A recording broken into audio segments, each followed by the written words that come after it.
Hello friends, welcome back to study with Gyan Prakash. अभी 11 दिसंबर 2022 को Allahabad high court steno की परीक्षा हुई थी। तो उसमें कुल मिला के 100 प्रश्न पूछे गए थे। प्रश्नों की संख्या 100 थी, जिसमें हिंदी, अंग्रेजी, स्टैटिक जीके, रीजनिंग और मैथ के प्रश्न पूछे गए थे। तो इसमें जो स्टैटिक जीके के प्रश्न थे और हिंदी के प्रश्न थे, ये दो पार्ट आज के वीडियो में हम करेंगे डिस्कस। शेष प्रश्नों के लिए पार्ट 2 आप देख लीजिएगा। तो चलिए शुरू करते हैं। पहला क्वेश्चन ये पूछा गया था यहाँ पर, जैसा कि आप देख पा रहे होंगे कि निम्नलिखित में से 1857 विद्रोह के मुख्य नेताओं की पहचान करें। 1857 का जो विद्रोह हुआ था उसमें कौन कौन से नेता थे। देखो फ्रेंड्स, इसमें अगर आप देखेंगे तो रानी लक्ष्मीबाई का नाम आएगा, तात्या टोपे और नाना साहब, यानी कि BDE आपका यहाँ पर करेक्ट है। BDE that is option 4 is correct. ठीक है। अगला क्वेश्चन यहाँ पर पूछा गया था कि भारत में पाया गया प्राचीनतम मंदिर कौन सा था। भारत में पाया गया प्राचीनतम मंदिर कौन सा था। तो इसका आंसर है ऑप्शन 4 दशावतार मंदिर। निम्नलिखित में कौन संयुक्त राष्ट्र की आधिकारिक भाषाओं का सही संयोजन है। संयुक्त राष्ट्र की आधिकारिक भाषाओं का संयोजन यहाँ पर देखिए ऑप्शन 4 है अंग्रेजी, फ्रेंच और स्पेनिश।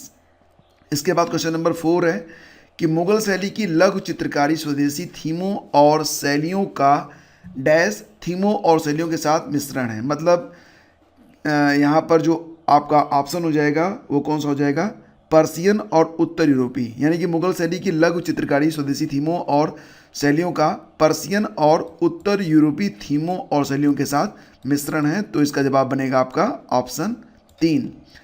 पृथ्वी की सतह पर ठंडी वायु के एक परत के ऊपर उष्ण वायु की एक परत हो सकती है, तो यह क्या कहलाता है। तो फ्रेंड्स, इसे कहते हैं थर्मल कन्वर्जन, यानी कि इसका जो तापीय रूपांतरण वाला ऑप्शन है ऑप्शन 2 ये करेक्ट है। उनके प्राकृतिक निवास स्थान से बाहर प्रजातियों का परिरक्षण क्या कहलाता है, XC2 conservation that is option A. फिर देखिए यहाँ पर बताया गया है कि सूची 1 और सूची 2 है, जलमंडल, भूपर्पटी मंडल, रेडिएंट और तापीय ऊर्जा। इसमें सूची 2 से आपको जो है मैच करवाना है। तो देखो फ्रेंड्स, इसमें से जो विकल्प होगा जैसे कि जलमंडल, भूपर्पटी, रेडिएंट ऊर्जा, तापीय ऊर्जा, तो तापीय ऊर्जा का जो संबंध है वो तो आप जान ही रहे हैं, उष्मा से होगा। रेडिएंट जो एनर्जी होती है रेडियो तरंगों और एक्सरे से संबंधित है। भूपर्पटी जो है यह मिट्टी और चट्टान से संबंधित है। और जलमंडल भूजल सतह जल से, मतलब तो इस प्रकार से इसको आप मैच करा देंगे। इसका जो ऑप्शन है 3 ये आपका सही बनेगा। अगला क्वेश्चन है प्रधानमंत्री गरीब कल्याण अन्न योजना किस वर्ष में शुरू की गई थी। प्रधानमंत्री गरीब कल्याण अन्न योजना ये शुरू हुई थी कब। देखो ये कोविड के बाद 2020 में स्टार्ट हुई थी। तो ऑप्शन यहाँ पर सही होगा 4। उत्तरी भारत में शीतकाल में बरसात होने का मुख्य कारण क्या है। तो जाड़ों में जो बरसात होती है उसका कारण क्या होता है, पश्चिमी विक्षोभ। मानसून पूर्व की जिन बौछारों से आम जल्दी पक जाते हैं उन्हें आम्र बौछार कहते हैं। ये कहाँ पर होता है आम्र बौछार। तो दोस्तों ये देखो आम्र बौछार, मानसून पूर्व की जिन बौछारों से आम जल्दी पक जाते हैं उन्हें आम्र बौछार कहते हैं। केरल और कर्नाटक में होता है। ये ऑप्शन 4 सही है। यूएनओ द्वारा वर्णित SDGs यानी कि सर्वधारणी विकास लक्ष्य की, मतलब SDG गोल की जो संख्या कितनी होती है ये तो आप जानते ही हैं, 17 होता है। सही जवाब यहाँ पर ऑप्शन 2 सही है। कौन भारतीय उपग्रह है। तो इनसैट, कल्पना 1, IRS या फिर स्पुतनिक 1, एडुसेट। स्पुतनिक तो रूस का है, बाकी सब यहाँ पर A, B, इसके अलावा E, C और E सभी यहाँ पर सही हैं। तो मतलब इसमें जो ऑप्शन है वो कौन सा सही होगा, ABCE दैट इज ऑप्शन 1। फिर देखिए 2011 की जनगणना के अनुसार किस राज्य या संघ क्षेत्र का जनसंख्या घनत्व सर्वाधिक है। तो किस राज्य संघ क्षेत्र का जनसंख्या घनत्व सर्वाधिक है, उत्तर प्रदेश, केरल, दिल्ली या फिर चंडीगढ़। बिहार के बाद यहाँ पर दिल्ली सही रहेगा, ऑप्शन 3 इसका करेक्ट है। भारतीय राष्ट्रीय मानव विकास रिपोर्ट 2011 के अनुसार किस राज्य का मानव विकास सूचकांक यानी कि SDI उच्चतम है।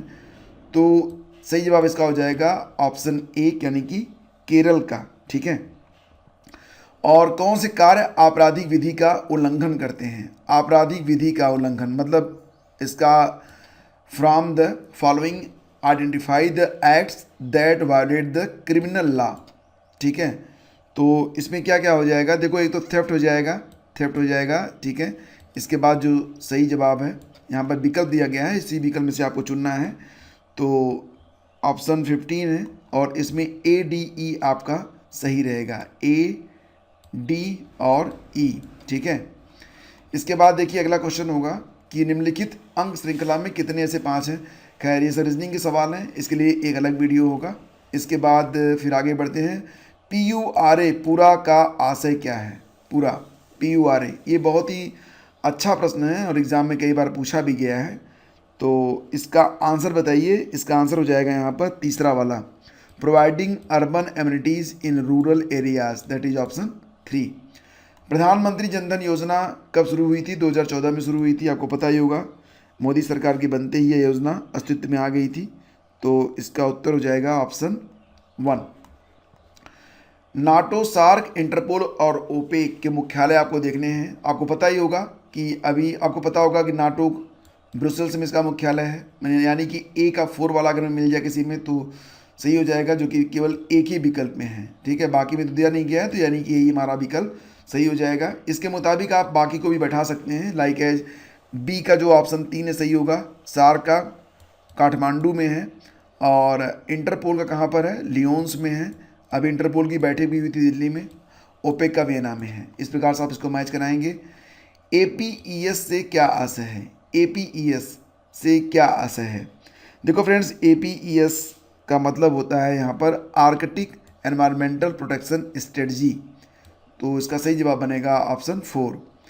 इसके बाद अगला क्वेश्चन देखिए, प्राथमिक गतिविधियों की पहचान करें। मतलब प्राथमिक गतिविधियाँ मतलब यहाँ पर देखिए, from the following identifying the primary activities.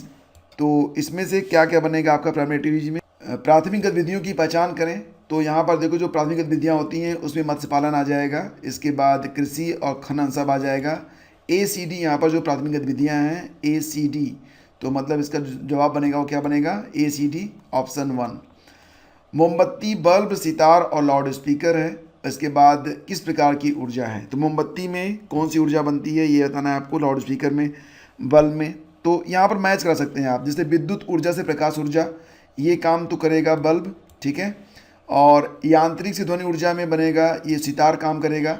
रासायनिक ऊर्जा से प्रकाश ऊर्जा में बदलेगा क्या, ये मोमबत्ती का काम है। लाउड स्पीकर विद्युत ऊर्जा से ध्वनि ऊर्जा में बदलता है। तो इस प्रकार से इसको आप मैच करा लीजिएगा। उसके बाद देखिए, परमाणुवाचक विशेषण का उदाहरण है। अब देखो हिंदी के प्रश्न आ गए हैं और यहाँ पर गद्यांश को पढ़ना है, फिर उसके बाद आपको आंसर करना है। गद्यांश ज़्यादा नहीं है तो मैं फटाफट पढ़ देता हूँ एक बार आपके लिए। आदमियों की तिजारत करना मूर्खों का काम है, इस पर भी क्वेश्चन है। सोने और लोहे के बदले मनुष्यों को बेचना मना है। आजकल भाप की कलों का दाम तो हज़ारों रुपया है, कल मतलब पार्ट्स, परंतु मनुष्य कौड़ी के 100 बिकते हैं। सोने और चांदी की प्राप्ति से जीवन का आनंद नहीं मिल सकता। सच्चा आनंद तो मुझे मेरे काम में मिलता है। मुझे अपना काम मिल जाए तो स्वर्ग प्राप्ति की इच्छा नहीं। मनुष्य पूजा ही सच्ची ईश्वर पूजा है। मंदिर और गिरजे में क्या रखा है, ईंट पत्थर चूना कुछ भी कहो, आज से हम अपने ईश्वर की तलाश मंदिर मस्जिद गिरजा और पोथी में न करेंगे। अब तो यही इरादा है कि मनुष्य की अनमोल आत्मा में ईश्वर के दर्शन करेंगे और यही आदि है, यही धर्म है। मनुष्य के हाथ ही से ईश्वर का दर्शन कराने वाले निकले हैं। तो ये आप पढ़ लेना। अब आइए देखते हैं इसका आंसर क्या हो सकता है। लाइक एज परिमाणवाचक विशेषण का उदाहरण। परिमाणवाचक, तो देखो परिमाण का मतलब मन अनाज होता है। मन जो है ये अनाज को मापने का एक वो होता है ना, क्राइटेरिया होता है, मतलब एक यूनिट है मन, ठीक है। यूपी में चलता है ये। तो इसके बाद अगला क्वेश्चन होगा, स्वर्ग प्राप्ति की इच्छा नहीं होगी यदि अपना काम मिल जाए। तो इस प्रकार से ये सही होगा। फिर उसके बाद देखिए अगला क्वेश्चन क्या है कि किनके बिना कला कौशल के विचार और चिंता व्यर्थ हैं। तो किनके बिना, तो मतलब इसका जो आंसर बनेगा क्या बनेगा ये बताना है आपको। 28 का आंसर बन जाएगा मजदूरी। और किसकी प्राप्ति से जीवन का आनंद नहीं मिलता है, तो सोना चांदी। अकॉर्डिंग टू दिस पैसेज हमें आंसर देना है। मूर्खों का काम है कौन सा, मनुष्य की तिजारत, पहली ही वर्डिंग थी। और सच्ची ईश्वर पूजा मनुष्य पूजा है, ये भी पहली ही वर्डिंग थी, ठीक है। और कल का तात्पर्य किससे है, तो यहाँ पर अंश भार, तो पुर्जा सही हो जाएगा। इसका ऑप्शन 3 सही है इसका। इसके बाद चलिए आगे बढ़ते हैं। बैन शून्य जबते मधुर तबते सुनतन बैन, पद में कौन सा अलंकार है। बैन शून्य जबते मधुरे बैन सुन्या जबते मधुर तबते सुनतन बैन, पद में कौन सा अलंकार है? तो बताओ कौन सा अलंकार है, ये विरोधाभास हो जाएगा। और शब्द का वर्ग किस आधार पर तय किया जाता है? तो अर्थवत्ता के आधार पर। और निम्न पदबंधों को सुमिलित करिए, संज्ञा पदबंध, सर्वनाम पदबंध, विशेषण पदबंध और क्रिया पदबंध। तो ये यहाँ पर आपको क्या करना है, इसको सुमिलित करवाना है। तो चलिए इसको सुमिलित कर लेते हैं एक बार हम। और देखो इसमें जो विकल्प दिया गया है उसमें से तीसरा वाला सही है, मतलब ए का 4, बी का 2, तो मैच करा लो। ए का यहाँ पर ये वाला हो जाएगा और बी का इस प्रकार से, मतलब संज्ञा पदबंध मतलब मुझे मुंबई वाली ट्रेन से जाना है। और बी वाला सीधे सीधे है, बहुत बोलने वाले आज तुम चुप क्यों हो, ये सर्वनाम है। विशेषण पदबंध और क्रिया पदबंध, तो विशेषण पदबंध में सी का तीसरा ही हो जाएगा। मैंने एक नई कार खरीदी, तो नई इसमें विशेषण है। और क्रिया पदबंध तो एक ही बच रहा है, तो आप वहाँ चुपचाप जाकर बैठिए, ये क्रिया है। तो इस प्रकार से और सुमिलित करिए, रंग जमाना, रूह कांपना, मैदान मारना, मुंह फुलाना। रंग जमाना का मतलब होता है क्या, मतलब धाक जमाना। रूह कांपना का मतलब बहुत डरना। मैदान मारना मतलब विजय प्राप्त करना। और मुंह फुलाना मतलब अप्रसन्न होना। ठीक है, तो इस प्रकार से इसको मैच करा लीजिए। और इसके बाद जो बाकी प्रश्न है उसको भी देख लेते हैं। देखो यहाँ पर लिखा गया निराशा शब्द में कौन सी संधि है? तो निराशा में व्यंजन संधि हो जाएगी, ऑप्शन ए। निर्वासन में विसर्ग होगा निह, तो निर हो जाएगा यहाँ पर, निर्वासन निह नहीं होता, निर हो जाएगा निर्वासन। और यहाँ पर देखिए दुस्साहस, दुख, दुर्गुण, तो यहाँ पर क्या है, दुस्साहस मतलब इसको सही उत्तर का चयन करना है अकॉर्डिंग टू दिस, मतलब यहाँ पर 39 है, तो इसमें से सही जवाब बनेगा क्या, ए का 3, बी का 4। तो इस प्रकार से आप मैच करा लीजिएगा, ए का 3 है और बी का 4 है। दुर्गुण और दुष्कर्म, तो ये भी आप ऑटोमेटिक ही मैच हो रहे हैं, इसमें तो मैच कराना कुछ था नहीं, एक बार ध्यान से पढ़ लीजिए, आ जाएगा। ये जो क्वेश्चन पेपर है मुझे टेलीग्राम से मिला है फ्रेंड्स। और देखो क्या होता है कि हर परीक्षा का जो क्वेश्चन पेपर होता है वो उपलब्ध तो हो नहीं पाता है, तो उसके लिए हमें थोड़ा इधर उधर सर्च करना पड़ता है, लेकिन क्वेश्चन पेपर मिलना चाहिए, क्योंकि कौन कौन से प्रश्न आए ये जानना आपके लिए बहुत ही ज़रूरी है। आगामी कई सारी प्रतियोगी परीक्षाएँ होने वाली हैं, तो उसमें आप बिल्कुल जो है तैयारी में लगे रहिए, और परीक्षा तो देना ही देना है आपको। दुरात्मा में निम्नलिखित में से कौन सा समास है? दुरात्मा में कौन सा समास है? तो देखो दुरात्मा में आपका जो कर्मधारय समास हो जाएगा, यानी कि ऑप्शन 3 इसका सही है। आकांक्षा किस शब्द का पर्यायवाची है? तो आकांक्षा मतलब मनोरथ होता है। और ऋजु का विलोम, ऋजु का वक्र हो जाएगा, लेकिन वक्र तो इसमें है नहीं, मतलब कुटिल, तो यहाँ पर ऑप्शन ए करेक्ट है। और शुद्ध वाक्य चुनना था आपका, मन कभी कभी मेरा बैठ जाता है, मेरा मन कभी, ये तीसरा वाला सही हो जाएगा आपका। निपात किन्हें कहते हैं? तो शब्दों में विशेष प्रकार का बल लगाने वाले जो अव्यय होते हैं उन्हें निपात कहते हैं। ग्रामर अच्छे से पढ़िएगा, ग्रामर का एक कंप्लीट नोट्स मैं बना रहा हूँ जो कि आपको शीघ्र उपलब्ध करा दूंगा, उसको पढ़ लीजिएगा। बाकी कुछ पढ़ने की जरूरत आपको नहीं पड़ेगी, वो जल्दी मैं आपको दे दूंगा, मतलब एग्जाम से पहले तो आपको दे ही दूंगा। इसके बाद देखिए, विलोमार्थी की दृष्टि से कौन सा युग्म असंगत है? विलोम शब्दों की दृष्टि से तो धृष्ट का विनीत होगा, जटिल का सरल होता है, अनुराग का विराग होता है, देह का प्रदेह नहीं होगा, तो ये हमारा उत्तर बनेगा ऑप्शन 2। प्राणों का अंत करने वाला प्राणांतक हो जाएगा। और कौन सा शब्द शुद्ध है? तो राष्ट्रीय शब्द ये यहीं पर शुद्ध होगा ये। और जातिवाचक संज्ञा का शब्द नहीं है, ये नामवाचक हो जाएगा। जाति का मतलब नदी, मनुष्य, गाय, ये जातिवाचक है। गंगा जो है ये जातिवाचक संज्ञा नहीं है। और आप यह कुछ जो निश्चयवाचक, समझवाचक, मतलब सुमेलित करना है आपको, तो इसका जो विकल्प बनेगा वो क्या बनेगा, जैसे कि आप मतलब निजवाचक हो गया आपका। इसके बाद यह निश्चयवाचक है, कुछ का मतलब अनिश्चित, और जो मतलब संबंध, तो इस प्रकार से इसको आप मैच करा लीजिए। और ये थे आज के प्रश्न। बाकी कुछ और भी प्रश्न यहाँ पर थे जो कि बाकी मैथ वगैरह के प्रश्न हैं, तो उसको हम अलग वीडियो में कर लेंगे डिस्कस। वीडियो अच्छा लगा तो लाइक और शेयर कर दीजिएगा। Thank you so much.